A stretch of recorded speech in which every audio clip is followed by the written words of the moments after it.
and welcome to the Light Within Us podcast, where we share raw and honest experiences on topics affecting Kenyans and Africans. In our first season, we're opening up about an often silenced topic of miscarriage. We want this to be a safe space where women, their partners, and their communities can share real and heartfelt experiences. Our hope is that by sharing these stories, we can help those who've gone through or will go through a miscarriage feel less alone and more supported. We also hope that in sharing these stories, we can change the conversation around miscarriage and have a little bit more compassion in this conversation. I'm your host, Melissa Kiplagat, and let's begin.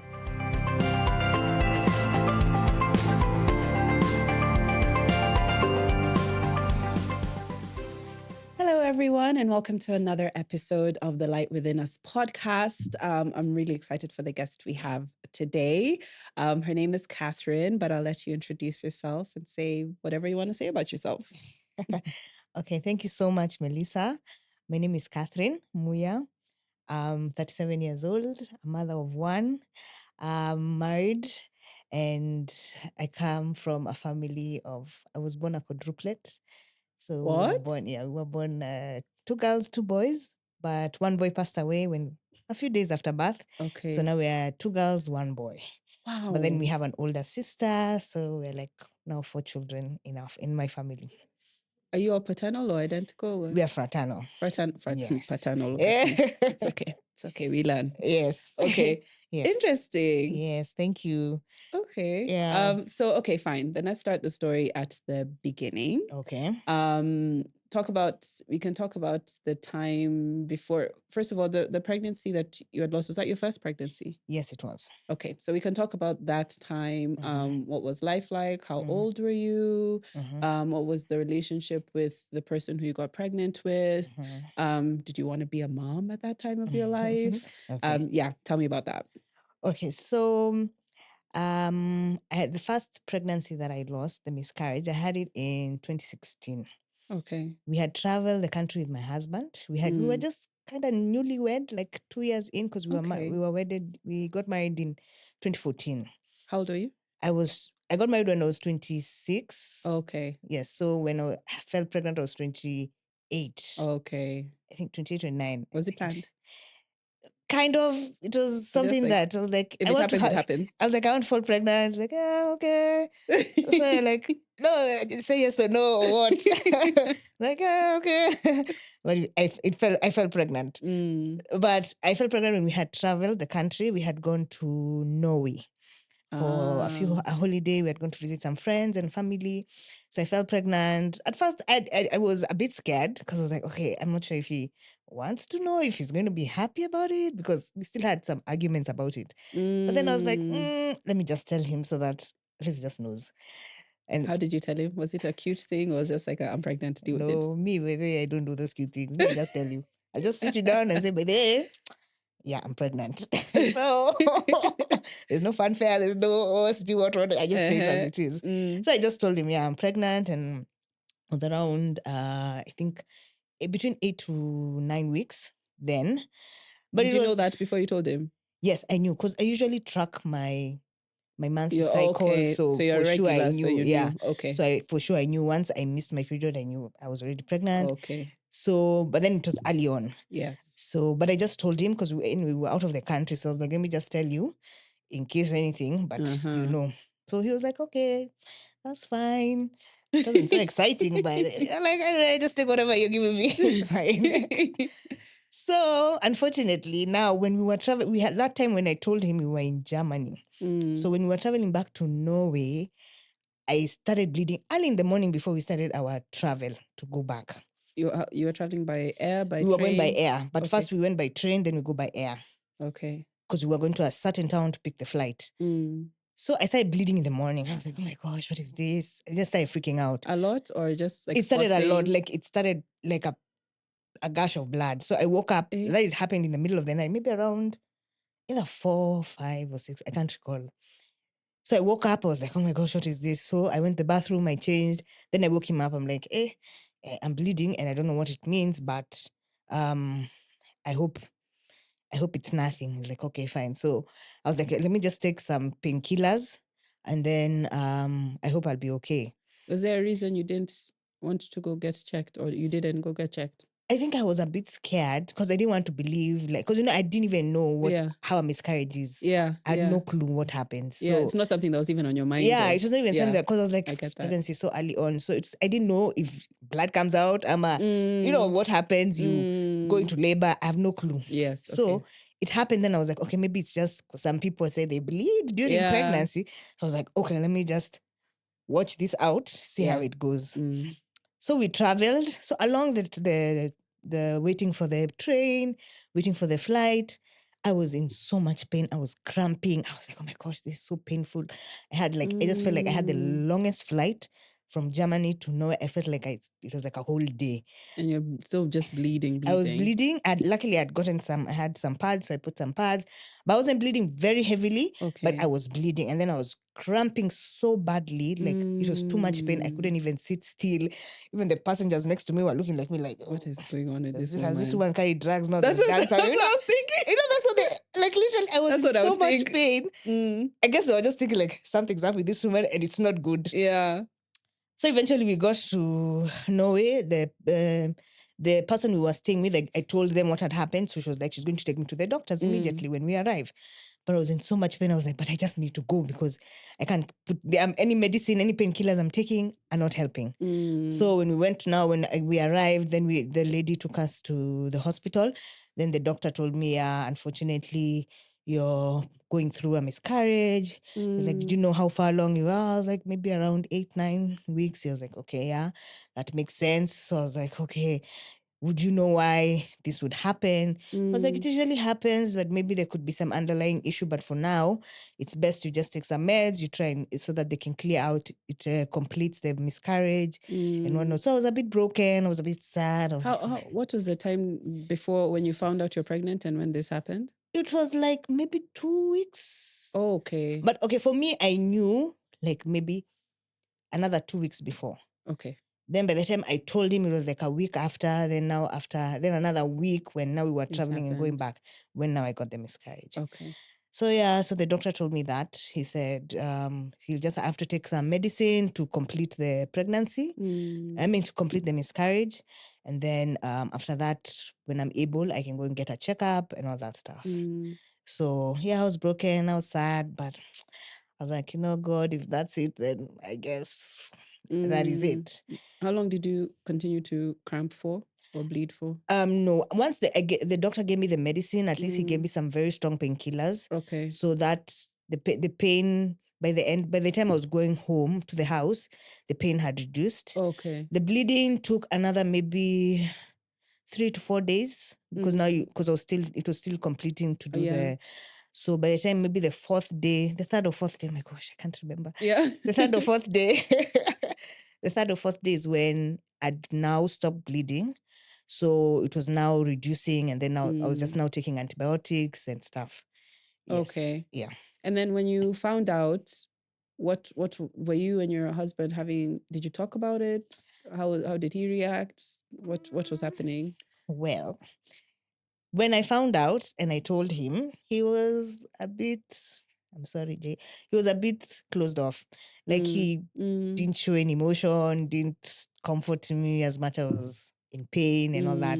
So I felt very bad because I was like, were you not interested or something? So we never spoke about it. Like I just let it go. I just said, you know what, I'm not going to talk about it because we were also having our own marital issues. So I just felt like adding this will just add more issues to the situation. So I just kept quiet about it and I let it go. And I never spoke to him again. I think I spoke about it a year after to him. But then I was just expressing like, do you know what happened? Yes. Do you know how it felt for me? Yeah. But for him, I don't know. It's only until recently, like a year ago. Actually, when I got my second miscarriage, when now he really felt like the effect of it, like what it does to me. Because I think he also spoke with some other friends who also gave them the side of the story. So that's when it really hit on him, unfortunately. But so this first one, did you talk to like your mom, your family? When I initially knew I was pregnant, I had already told my sisters. Okay. So they knew, so they were telling me, oh, my sister was in the US, so she's a nurse. So she's like, oh my gosh, you need to start getting supplements, you need to start taking this and this and this. I'm like, okay, when I get back home, I'll do all those things because now we're in a foreign country. And so I'm like, I don't know. But anyway, she's like, okay, just make sure you're okay. And I was like, yeah, I'm fine. Everything's okay. So when the morning that it happened, I called them immediately. I was like, you people, something is up. I am bleeding. So they knew. My mom, I had not told her because we were still away. So I just told my sisters only. So they knew. And then now my husband. So those are the only people who were knowledgeable at that time when I was even going through the pain, the doctor. Yeah. And now when I came home is now when I was able now to talk to my mom and tell her, yeah, this happened, this happened, and so. So yeah. Okay. So you have your miscarriage. You guys don't really talk about it. Do you feel like you're grieving it, or are you just like, nope, I'm moving on? Yes, I was really grieving it for some time.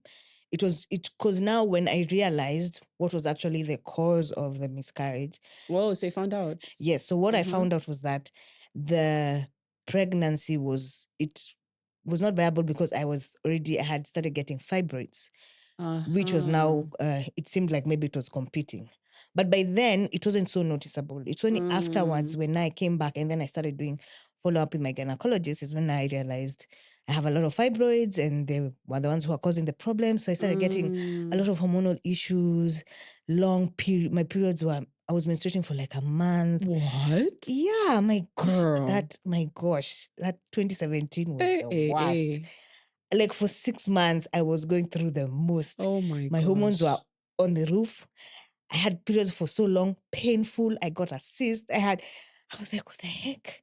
So my doctor was just telling me, like, he'll give me medicine, but the only option, you have to just remove those fibroids. I was like, there's no other option. I'm like, the way where they are seated, even if you try to fall pregnant, you are not going to fall pregnant. So you have to get them removed. I was like, can I get them removed in a different way? They're like, no, this one where they have to go in literally into your uterus, cut you up, go into your uterus and remove them. So I was like, okay. So it took some time to just accept also that. Yeah. Like, oh my gosh, now I have to also do this other surgery. And then I'm still giving this miscarriage. So I was so emotionally distraught throughout. Like, I was so unstable. Like, I would be up here, then I'd be down here, then I'd be all over the place. So I just was doing it very slowly, grieving very slowly, like just myself and what I was going through and going for my appointments by myself. The doctor telling me this, I go and tell my sister, oh, the doctor has said I have to do this and this. So I'm like, oh my gosh, now. So now figuring out where am I going to get it done. So the surgery is the myomectomy surgery to remove the fibroids. So at first, my gynecologist was like, oh, check so and so, so and so. So I checked several hospitals, but the prices were like, I don't have medical insurance to cover all that. I just have the normal NHIF. Can you give a range of like how much? Usually, it was around 300,000. So I was like, I don't have 300,000. I just have NHIF. How much can NHIF cover? Yeah. Luckily, at that time, NHIF was doing so well. So well. Oh, way back when. Yeah. Oh my gosh, I miss those days. So someone suggested I check Kijabe Hospital. Okay. So they told me, yeah, check Kijabe Hospital. So I called them. They're like, yeah, we can do the surgery. NHF covers. I was like, thank you, Jesus. I was like, how much is it? Like, it's like maybe 100,000. I was like, okay, fine. So they told me I have to come for like 2 checkups with them, with their doctors. And then from there, then they schedule the surgery. So luckily I was able to go, be checked. Then they said, yes, you do really need a myomectomy. I was like, there's no other option. I'm like, no, madam, there's none. That's the only way we need to get these things if you want to fall pregnant again. I was like, of course. Okay. So yeah. So I was scheduled for a myomectomy surgery in July of 2017. So I went in, my sister took me, my husband took me. I was admitted, then I was done the surgery. Everything went well. So after the surgery, they're like, all is well, but you had like 7 to 8 fibroids, very big ones and all this. So the doctor showed me. I was like, what? All He this? showed you like in a jar or something. He sent me a photo. Oh my gosh. Okay. He sent me a photo. So I was like, oh my gosh. But he's like, no, but everything will be okay. Just give yourself like 3 months to heal, then try again. I was like, okay, that's fine. Told my husband. He was like, okay, no worries. Then, so after that, the healing process obviously was new to me because I never had undergone such a major surgery like that. So the healing took like around 3 months, took some time. I couldn't walk for so long. I was still in pain, so I was on medication. Were your hormones stabilizing? Then they had started stabilizing. At least after, I think the fibroids were removed, now my hormones started stabilizing. Okay. Then I think after 3 months after 3 months, my period came back again. Okay. I was like, oh my gosh, why? But anyway, I need it. I need it so as to know that I'm okay. Yeah. So my period came. It was not the best because I was still feeling pain. Because it's like almost a CS surgery. That's what they do for you. So you feel that pain, the cut. Ooh, yeah. I got keloids. I was like, oh my gosh. Oh, no. Lord, umesema to this one. This is the one. I just have to go through it. Anyway, so I healed. So we started trying again. And luckily in November, I fell pregnant. Okay. I was in shock. Actually, I didn't even believe it. I was like, oh my gosh. I just started feeling the symptoms. My boobs are hurting. I'm feeling exhausted.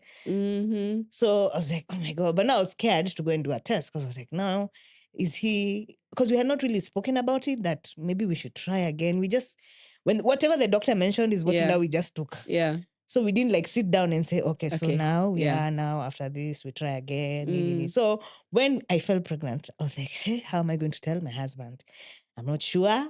I don't know, but anyway, I'll just do it. So I went and did a urine test at a local clinic and it came positive. Oh, you didn't even do the test at home? I was just like, you know what, let me just go to the doctor. Let me find out for sure. For sure. Let me do this. I can lie to me. Even my body is just playing tricks on me. I don't know. So it came positive. So the doctor was like, yeah, you're pregnant. And so I was like, okay, so maybe now that's a month. So I was like, oh my gosh, now how am I going to tell him? So I met him on the road. So your husband. By then, I was like, you know what? I'm not going to go wait. I wait for him to come in the evening. I serve him food. And let me just tell him now. So that at least in it okay, like it just comes out from me. I've said it. So I met him on the side of the road. I was like, yeah, nimetoka. I mean, I've just left the doctor and I've just found out I'm pregnant. He was like, I was like, yes. He's like, how are you? I asked him, how are you feeling? He's like, I'm happy. I'm like, you sure? He's like, yes, I'm happy. I'm like, okay, fine. Then we went along, we continued our day. And that's how I fell pregnant with I would say either my first child or second child with my daughter. Our daughter called Mudhoni. Very beautiful girl. She loves her dad, but don't they all, unfortunately? That's what just I love her still as much. Yeah, it's okay. But Her time will come. I hope. Should be soon. So I fell pregnant. The pregnancy went well. Everything was okay. Did you have fear about it because of what had happened? Funny enough, I did not. I was just calm. Because now after I think I'd done the surgery and the doctor assured me that everything is okay, you're on the safe side. But then he told me, oh, but when you fall pregnant, you will have to give birth by cesarean. I was like, yes, because now we've already cut through your uterus muscle, so we cannot risk you to go into labor and the muscles would be a bit weak and stuff. I was like, okay, fine. At least I accepted that. I was like, at least you told me in advance so that if I fall pregnant, I don't have that stress of, I just know I'm going for cesarean, so I'm positively and okay mentally about it. So I didn't have a fear about it. Just the first trimester was a bit hard, just being sick, but not as much. Some days. And after that, it was good. Like it was so smooth. Like I didn't have any anxieties or fears or whatnot about it. I was just happy. Like I was like, and then when I found out it was a girl, I was like, yes. So, and then my mother-in-law, then she was alive, rest her soul. She was so happy because we were going to name her. Because she didn't have, all her other grandkids were boys, so she didn't have any. So I was like, yes, oh my gosh, I'm so happy. So it was good. It was good. I gave birth end of July the following year, so 2018. She came out well, stayed in hospital for a while because of issues, milk production. So the doctors are like, nah, you're not leaving this hospital until you can produce enough milk. I'm like, can I just go home? Maybe the environment will make help. me. They're like, no. I'm like, please. I was so stressed. My gosh, I stayed for 7 days. Oh my I was gosh. like, people need to get me out of here. Yeah. Eventually, I don't know what made them agree, but they agreed. But they're like, now you'll just have to supplement because they've seen like my milk It's not production enough wasn't milk. enough. So I was like, it's okay. Let me just go home. Yeah. So it went well. And here we are. We have a girl turning 6. And I thank God. Yeah. Yes. And then? And then come last year. So I had been telling my husband actually since 2020 that I'm like, I need to have another child because my fibroids can come back. Because now the doctors told us that there's a risk of them recurring. So if you take too long, they'll recur. So I kept telling my husband, we need to fall pregnant. We need this and this. Him is like, yeah, just wait, I need to do this. We plan this and this. I'm like, okay. Yeah, me being just saying, okay. So we stayed. So last year, 2023, I was like, now, and seriously, I've waited for too long. Now we have to do this. Because this girl she's turning 5. We need to get a child. We need to get for her another sibling. And furthermore, I'm at risk of my fibroids recurring. So, but back in 2021, I did a ultrasound scan and it showed everything. My uterus is okay. There are no fibroids. There are no nothing. So I was like, thank God. I'm safe, I thought. So I fell pregnant in March, Feb of last year. Then it was, even me, it was unexpected. Yeah. Like, hiya, imeshika. Wow. I didn't know. Because, I'd known I have some fertility issues. So when it happens, then you're still in shock. You're like, wow, it has happened. That was quick. No struggles. Wow. So I fell pregnant. I took some time before I told my husband because I was a bit in shock. I was like, But then I think I told him after a month. Wait, what?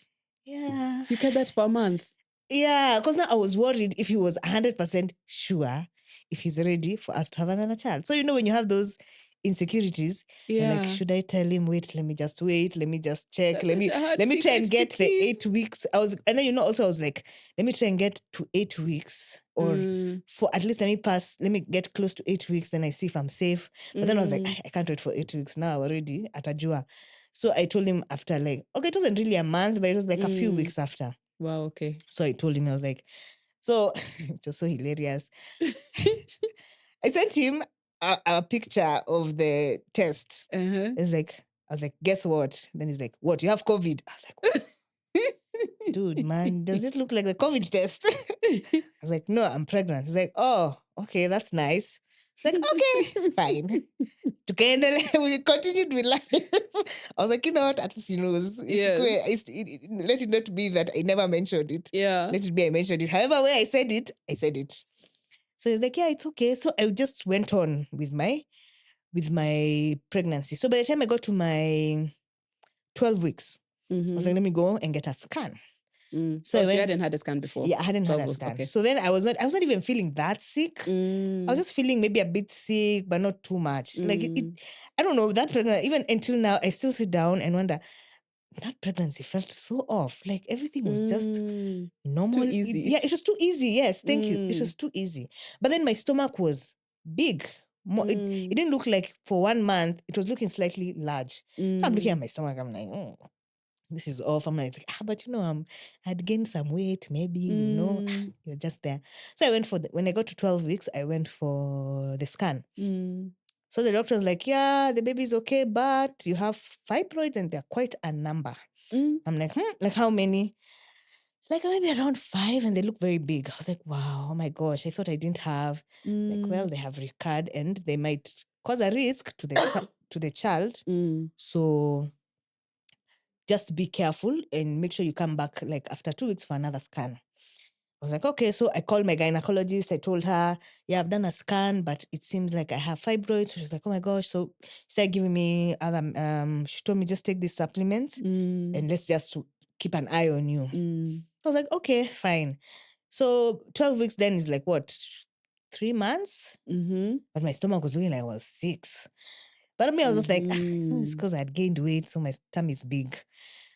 So after 12 weeks, Everything was okay. I was fine. I didn't feel fatigue. It was very easy. Then when I started my clinic after a week, so maybe at my 13th week, I started clinic. No, not 13th, maybe 14, 15 there. I can't remember. Okay. There. So I started clinic. So I told the clinic, the nurse that, yeah, I'm pregnant. So she counted. I was like, then I think I was 19 weeks by the time I started clinic. I was like, okay, it's fine. So they checked. Then just a week after the clinic, I just woke up one day. I was preparing to go somewhere. I was going for some work with my cousin. Then I just saw like my discharge is different. I'm like, what is this? Looking darker than it would. I was like, so I told my husband, something's up, but let me just monitor and see if this is going to change. I might just. I was like, okay. So I went for work. I was okay. I was not feeling any pain. But I was just there, worried. Like now, anxiety is now creeping in. That what if this is a miscarriage? What is that? So I was like, oh my gosh. So at the end of the day, when I came back home, it now started changing to red. So I was like, this is not good. So I sat down. I was just like, let me just relax. Maybe it's a lot of movement I've done, because now I'm like, I cannot believe like this is happening again in my head. So I don't want to believe that this is it. So I'm just trying to give myself excuses. Maybe it's because you walked a lot last week. Kama, you did this and this. Just be settled down. I think the baby's still okay. The scans showed that the baby was okay. It was okay. Just the fibroids, but the baby was okay. So by the time I'm going to bed, because I stayed in the sitting room by myself, I was just watching TV, but I was just I was chatting with my sister. I was like, hey, I think something's up. I might be having a miscarriage, but I'm not sure. She's like, maybe you should go see a doctor. I'm like, let me just see how this night plays. Then from there, I'll know. So as I'm going to bed, so I'm like, let me go to the toilet. Then I see it's full on blood. I was like, oh, Jesus. I just started crying in the toilet. My husband was already fast asleep. Because I was going to bed like at midnight. Yeah, because I was so scared. I was like, what if I sleep? I had now the anxiety of the last miscarriage was now coming back. So I was like, should I sleep? Should I stay awake? What should I do? So I was so fearful. I was like, I don't want to go to bed. But I want to go to bed. But then I don't know. And then I want to rest so that maybe this anxiety leaves me. Maybe this is just me being overthinking too much. So when now I saw it was full on blood, I just broke down in the toilet and I cried and I cried and I cried. So my husband heard me crying. He woke up. He's like, what is wrong, Catherine? I'm like, unfortunately, I'm having a miscarriage. We're losing this child. I was like, what? Are you serious? I'm like, yeah. So we cried together. We cried. He comforted me. But then I was like, so I was able to call my gyna. She was like, please go get an ultrasound immediately. I was like, okay. So we left at night, maybe around 1 o'clock. So we went all the way to St. Francis in Kasarani. Because I was like, okay, I was a bit sure, because now I was using NHS. So I was trying to figure out which hospital can I go to that I can at least cover for me. But unfortunately, by then, NHF was proving to be useless. So I got there. So they told me, no, I can't use NHF. It's only for the civil servants. So I was like, okay, anyway, can I just get an ultrasound? Because I think I'm having a miscarriage. They're like, okay. So I paid for the ultrasound. Then we went. Then the doctor, so I was on the bed, my husband on the other side, and then he had come with his cousin, who was just on the other side. So I was like, I know this child is gone, but can you just, I don't know. I hope it's something, it's not what I'm thinking. Yeah. But then I was just still sad and down. So she told me, unfortunately, there's no baby. I like burst out in tears. And I cried and I cried. Even the technician could not continue telling me anything. So he was like, okay, let me give you guys time. I just cried. I was like, why, Lord? Why? Why again? Why do I have to go through this again? Why couldn't you just please, just questioning and wondering, like, why is it happening again? And, I thought, because by the time I was having the miscarriage, I was on my 20th week. So I knew I was in my second trimester. So you knew you so I thought knew you I were was safe. So Yeah. that was the point. When I was having those questions to myself, I was like, I'm on my second trimester. I'm safe. I've never even heard of having a miscarriage in the second trimester. I'd never known. Until when it happened, that's when I knew. I was checking on and then I'm like, it actually happens. Because I knew the first trimester is the one that's at high risk. Yeah. So I was like, once I'm done with this, I know I'm safe. So I'm like, I'm at 20 weeks. Even the doctors were shocked. Like, you're 20 weeks. I'm like, imagine I am 20 weeks. Like, oh my gosh. So the nurse told, now the technician came back and then wrote a report. So I had to go see the doctor. So the doctor was like, yeah, so unfortunately, it seems the fibroids had overpowered the child and taken over. Sorry. And then, so the child was not able to grow well. And it seemed like, the way he explained it, it's like even the baby had died some weeks earlier or had not, because of the way the baby was competing with the fibroids, like they were not forming well. You're not growing, yeah. So it was like, they said like malformation or something. I was like, oh my gosh, what the hell is that? So they're like, so you need to do a DNC. I was like, what? He's like, yes, you need to do a DNC. I'm like, can I have some time? He's like, no, you have to do it immediately. Okay, I'm like, when is the latest time I can get it done? Like the day after tomorrow. I was like, okay, so sorry, the mic has gone off. I continue. Oh, sorry. So, so the doctor had said like the day after tomorrow. So I was like, okay, how much do you guys do for the DNC? Like, it was like 70,000. I was like, for DNC? Like, yes, you'll have to spend the night. I was like, okay, let me think about it. I don't have the money right now, but let me think about it. So I spoke to my gyna. We were so sad. She was like, oh no, I'm so sorry. I didn't think this will happen again. I was like, yeah, even me. I didn't think. I knew I was on my second trimester. Things were going great. But I guess not. So she told me, so I was like, okay, so this place is charging me this amount. She's like, okay, let me refer you to another person who is actually near where you live. Maybe you can go talk to him and you can get it done. So luckily, because I stay next to Mountain View of Wayaki Way. So my gyna referred me to a doctor friend of hers who has a hospital in Kangemi. So I was like, okay, at least Kangemi is not too far from where I am, so it'll be close by. So she referred me. I spoke to the doctor, and he told me, yeah, I can get it done. This is what will happen. What. I didn't know how a DNC is until I got a DNC, and I had a friend who's gone through it before, and she's like, she hates it. But you can't know if you've not gone through it. Because she just said, oh my gosh, that thing is the worst. I don't want it anymore. So I was like, oh, okay, sorry, okay. But then until it's you going through it, then you realize, yes, this thing is the worst. Like, it's the worst. I don't know. Like, I was like, Lord, I don't want to do this ever again. The pain? Let this be the first and the last time I'm doing this, because I can't go through that pain. It was, and then because you also get medicine to contract the uterus and open up the cervix. Like, it was just too much. Okay, it felt like I was going in labor. So you weren't put to sleep? No. They just gave me painkillers. Painkillers? Yeah. Girl. They just gave me painkillers. But the pain was, because I was also, I think, still undergoing the miscarriage. Yes. So I had the miscarriage still going through. And then I had now the medicine for contracting the uterus and opening the cervix. And then now you have to they go in and scrape. Oh, Lord. And you're just feeling all of that it. That was the worst. I think I felt like it was like an hour, but it was like 30 minutes. And I was like, that's a long time to be in that kind of pain. I almost felt like dying. I was like, just kill me at this point. Just let me die, because this pain is too much. Yeah. So I did the DNC, which was, I stayed the whole day because I went in the morning. So, they didn't tell me you have to take 3 medicines after 3 hours, 3 tablets after 3 hours. I'm like, what do you mean? I thought it was just 1 tablet. They're like, no, you take the first tablet, then you wait 3 hours, then you take the second tablet, then you wait another 3 hours, then you take the third tablet.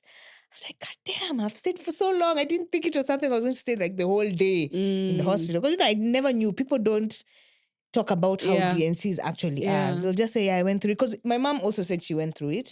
But she's never told me what is it, what happens. Yeah. She just says, yeah, I went through a DNC also, because she also went through a miscarriage before giving birth to us. So she just said, so for me, that's all I knew. I thought it was like medicine. Just some procedure, you go in, yeah, just like a procedure, you go in, something happens, then you're out. Yeah. So I just went through that procedure and I was like, oh Lord, it's like I even lost hope. I was like, I don't even want another child. Now I'm okay. Let me just stay like this. But they were like, yeah, now we just have to do this. We clean you, then get medicine, you go home, then you have to come back. We remove the fibroids. Because now I think also the pain was also adding, the fibroids was also adding to the pain. Extra pain. Because now they were inside the uterus. So Like, it was just, Yeah. I can't even explain. Like, when I think about it, I feel like I'm going to cry. Worse than labor.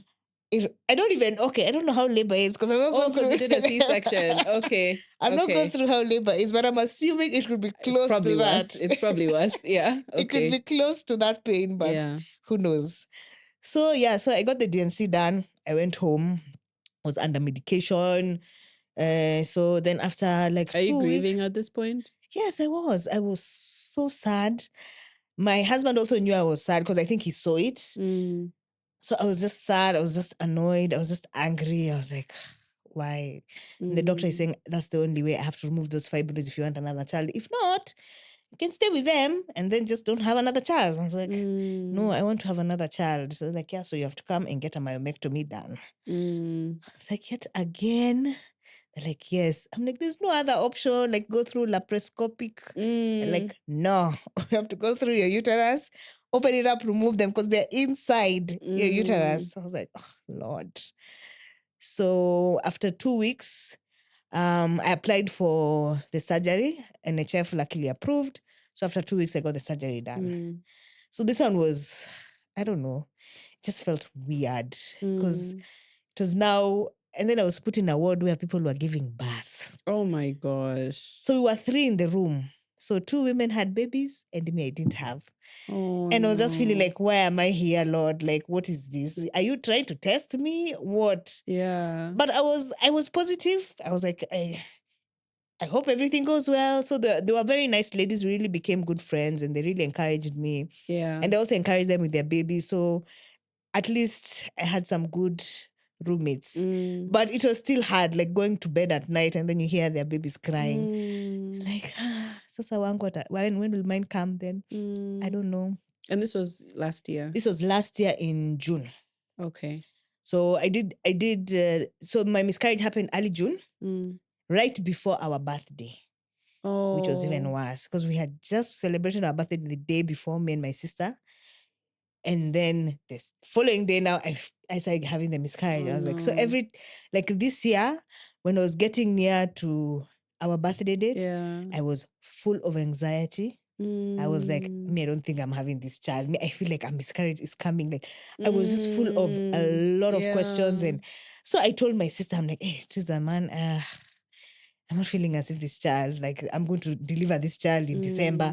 Like, no, don't think like that. Just pray. I'm like, I know I should be positive, but that feeling just came heavy on me in June. And it was the whole of June because now I had my miscarriage in June, then I had the myomectomy at the end of June. So this whole month, I was just full of anxiety. I was like, oh my gosh, like, is there a child in here, mom? So luckily... Maybe you should specify you're pregnant again. This is why you're feeling this. Oh, yeah, sorry. I don't think we've talked about that yet. Sorry, like, that's why you're having anxiety. Yeah. I'm pregnant again. I fell pregnant in March of this year. I thank God. It was a good pregnancy. I mean, it was good. Yes. It happened so also unexpectedly. Yes. I don't know why these things happen. Like, I know I want a child. And then when it happens, I'm very shocked. Like, Haja. I'm like, Allah. So, yes, I fell pregnant in March. I am, how many weeks am I? 17? Yes, 17 weeks. I'm 17 weeks today. I'll be turning 18 tomorrow. Oh. Yeah, Saturday. Yes. So, as I was saying, as I was getting now after the surgery for my myomectomy, everything was okay, but it took very long to heal. It was a very long healing. I had, I don't know what happened, but then my healing was very long. I had like almost 3-4 months of healing. Wow. By the time I was fully healed, that was like maybe November. Wow. But it wasn't even that fully healed because you can still feel some pain and I was still like not sure if I'm fully healed.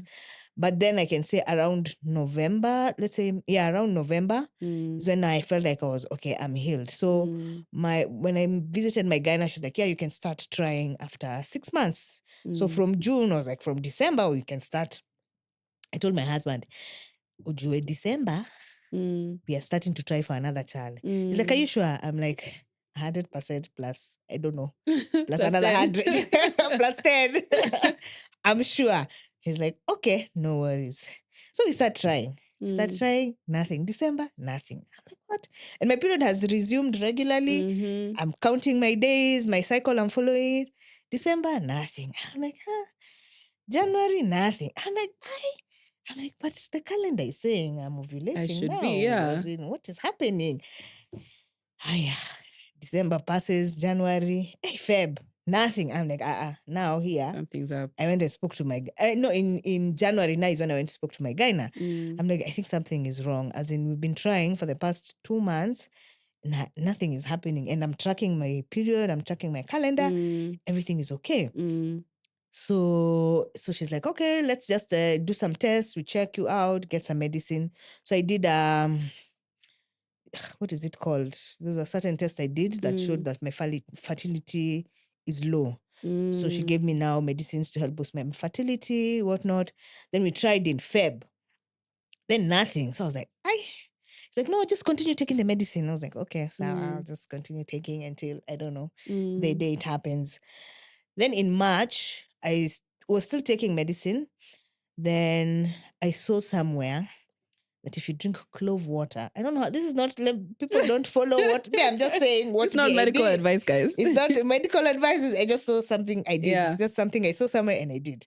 Because I had a feeling maybe I was not ovulating. So I was like, I saw somewhere like, take clove water, you'll ovulate, you'll conceive very quick. So okay, it wouldn't be bad to try. I've been trying for the last 4 months. So anyway, so I started taking clove water every morning for like 2 weeks straight. Then I traveled to South Africa. I was going by road. But then I started just having like feelings like, something, hey, Catherine. Something's up. Something's up. I'm like, okay. So I just continued and I was still taking my medicine, my supplements and whatnot, the medicine the gyna had prescribed. By the time I was coming back, I was like, this. Yeah. Because now when I was coming back, because it was a 2-week trip we did, by the time I was coming back, my period would start the following week. So I was like, okay, let me wait. But the way I'm seeing, there could be something. So the day my period was supposed to start, it never did. So I was like, something could be up. So I was like, let me just give myself like, let's wait 5 days, maybe because of traveling, maybe things, what do they call it, climate, blah, blah, blah. I waited 5 days. Nothing. I was like, this is odd. But anyway, labda Mungu alinisikia. Asante Mungu. So I was like, okay, I waited another week. Nothing. I was like, okay. Then the 3rd week, I was like, okay, now let me go and get a test done. So I told my guy, I think I am pregnant. He's like, are you sure? I'm like, I'm not sure because my period has not come. So I'm not 100. She's like, okay, go get this certain test done. And you must get it done immediately. I was like, can I just do a pee test? She's like, no, I want a blood test. I was like, okay. So the week after I went and did the blood test, I'd already done the pee test and it showed immediately. I was like, wow. Yeah. Okay, so now I'm pregnant. But my doctor was like, no, I want a blood test. I was like, okay. So I went and did the blood test and it showed I was actually pregnant. So excited. I was like, thank you, Lord. Oh my gosh, this is so great. Yeah. So 4 months later, you're here. Is it 4 months? It's 4 months. Yeah, 4 months. 4 months later, here I am. And I told my husband I was pregnant. We were eating bajia in Diamond Plaza. But then we were eating and I told him, baby, just no. Pregnant. Like, Like, okay. Then we continued eating that. I'm like, wait, has this guy listened? Has this guy heard me? I'm like, do you know what I've told you? He's like, yes. What have I said? You're pregnant. I was like, oh, okay. Just to make sure. And that's how I told him. So that's how we knew. Let me ask you now, do you consider yourself a mom of 2 or a mom of 4? Well, it's a bit confusing. I don't know. Sometimes I say 4. Sometimes I say 1 because now I've not given. Then before I'd fallen pregnant, I was like 1 because I had my daughter. Sometimes now I say 4 or 3. Before now I fell pregnant, I was like 3. But I don't say it out loud. I say it to myself. Yeah, I understand that. Like if someone asks me, how many children do you have? I say I only have 1. Yeah. And that's all I'll talk about. I'll say, I won't say I had 4, I had 3, I had 2. You don't tell the story. I don't tell the story. I just say I have 1, I have 1 daughter. But in my head, I'm like, am I a mother of 4 children or a mother of 1 child? It's a constant conversation. Yeah, it's a conversation that I still ask myself and answer myself. So yes. Okay, so where you are now, you're pregnant with your 4th pregnancy. Yeah, my 4th pregnancy. Yes. Where are you standing on the children that you've lost? in terms of your grief, or how do you feel about it? How do you, yeah. So I don't even know. I was grieving in stages. I wasn't grieving like throughout. Yeah. When I got my first miscarriage, I didn't fully grieve because when it happened, we were still having issues with my husband. So, like all those things were all in one. So at some point, I put that in the back, and I was just dealing with the issues that we were having with my husband. By the time we settled down and I felt pregnant again, I'd even forgotten about it because it was such a how do I say? It was such a stressful time. I had put it in the back of my head. So I never thought about it. So when I got my first daughter, like I didn't want to think about it. Yeah. I didn't want to put that anxiety there and bring it there, and it affects me and this pregnancy and whatnot. So I never grieved my first one. It's only until I think my daughter was turning like 2 or 3 when my husband came to me and he told me, "Oh, I'm so sorry about your miscarriage." I was like, "Huh? What are you talking about?" He's like, "Yeah, the miscarriage." I was like, "Oh yeah, yes, thank you." Like, "Yeah, I never knew what you went through and how it was, and maybe how my behavior towards it was." I was like, "Yeah, it wasn't the best. Like, you were not very supportive, but I've just put it at the back of my mind." So after that talk, I just started thinking about it. I was like, my gosh, like how I went through with it, what happened. And I was like, oh my gosh, I think I refused. I didn't want to think about it because it was such a trying time. Just that process of waking up, going to the airport, traveling, that whole thing, going to the doctor, There's a seeing lot. the doctor answering, telling me what is the problem, going home. And it's like I blacked it out. Yeah. I was Yeah. like, I don't want to think understand that. about it. I don't want to stress myself. It's only now until when my husband approached me and now was talking to me about, because he spoke with someone who had also gone through the same. So he approached me and said, "I'm really sorry for what happened. I know I wasn't the best at that time. And you were going through a lot." I was like, "Yeah, I was going through a lot." He was like, "I'm sorry." So I was like, "Okay, I accept your apology." And then I just brushed it off. I was like, let's just put it in the back. It's only now this second one is where now it's like everything flooded down on me. Yeah.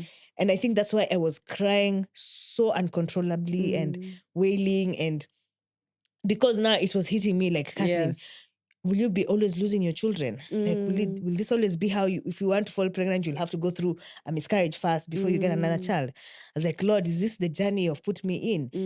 Why am I losing my children? Why can't I just keep them? Why can't I just fall pregnant like all the other ladies who can and just have a normal pregnancy and give birth?" And so I had so many questions and I was so angry.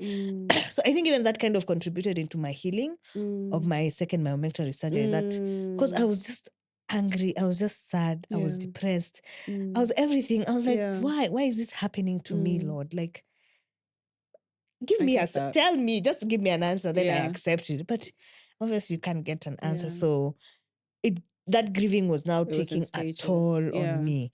And I'd also gone through some grief of losing my father. So when I had just given birth to my daughter, my father passed.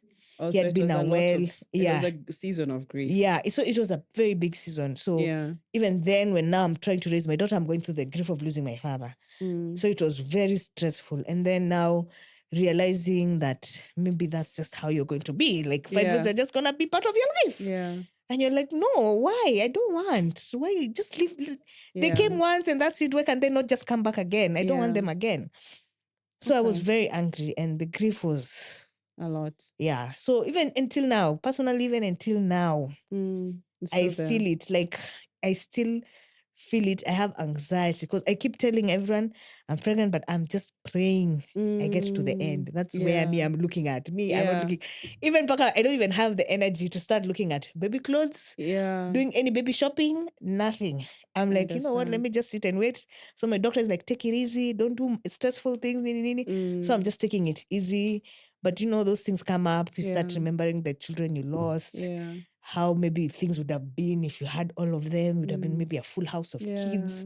My daughter would be all over the place, Yeah, so it's still a process. Because even until now, I still grieve my father. I grieve my mother-in-law who passed in 2022 and we were close. So it's still something that affects me. So even with the miscarriages, I think it'll So I'll just continue carrying it until I don't know when. I guess till the end of my life. Yeah.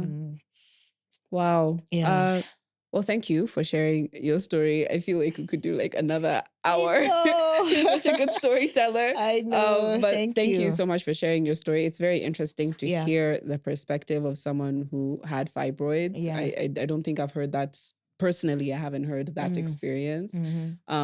So, and I'm sure so many other women have had that experience. Yeah, I'm sure. So thank you for also sharing their story in a way. I think to close, what would you want to say to the women who have fibroids or other issues, fertility issues, who are trying to have a child, who've lost a child? What would you say to them?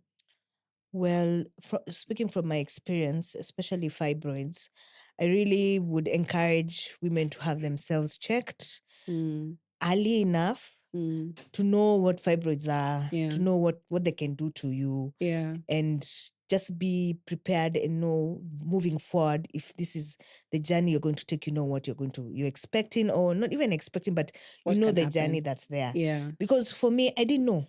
I've had fibroids, but it was a name that was said amongst our mothers.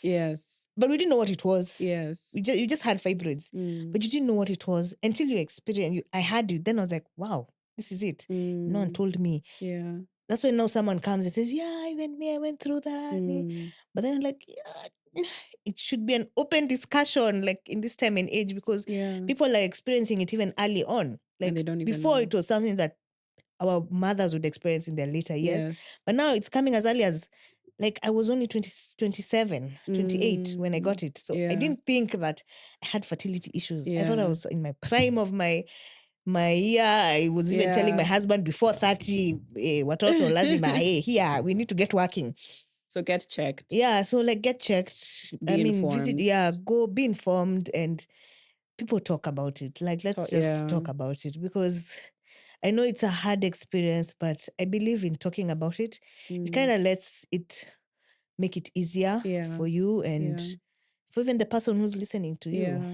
So and just thank you for talking about it. Yeah, I'm sure let me tell you, other women nowadays who I had talk that about experience. it openly. Good. The past maybe 4 years. I don't, like, I wouldn't, like, if I would tell someone, I'll tell them in a hushed tone, like a secret. Yeah, I've had a miscarriage before. But now I'm like, I have had a miscarriage. I've lost 2 babies, this and this. I've had two surgeries for fibroids. Fibroids happen. So I even told my husband, you see what I told you? I told you that would happen. So also that was also something I think also that took my healing. I was mad at him. I was like, it is your fault. I told you we should have fallen pregnant a long time ago. My fibroids were... So in my head, I was also mad at him. And I was mad at myself for, why did I allow for this to happen? I should have been I should have been pushing him even harder. We should have not been having such a situation. So that caused my healing to take some time. And also now brought back the grieving of now my child. Until now, I still grieve. Because that losing at 20 weeks was something very unexpected. So it shook me literally to my bones. And okay, I wish we had booked like a 2-hour session, because I'm just like, I have so many questions. I have so many other things. I know. But thank you so much. Yeah, we'll talk on the side. Yes. But thank you so much for sharing your story. That was very eye-opening for me, and I'm sure for a lot of other people who are going to listen. And thank you to everyone who's listening to the episode. We will see you again next week with another episode. But thank you. Bye, guys. You're welcome.